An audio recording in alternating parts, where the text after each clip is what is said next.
আসসালামু আলাইকুম ওয়া রাহমাতুল্লাহি ওয়া বারাকাতুহু।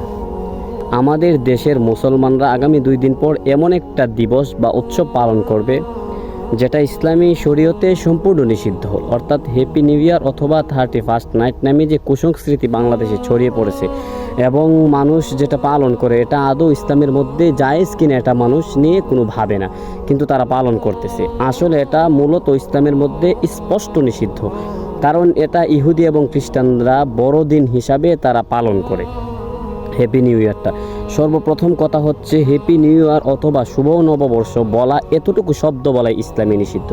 এখন আপনি যদি হ্যাপি নিউ ইয়ার বলে তাদেরকে সংবর্ধনা জানান, আপনি যদি শুভেচ্ছা জানান, তা তো আপনি তাদেরকে অনুসরণ করলেন, আপনি তাদের সংস্কৃতিকে অনুসরণ করলেন, সাপোর্ট করলেন, তো আপনি তো আর মুসলমানের গণ্ডিতে রন নাই।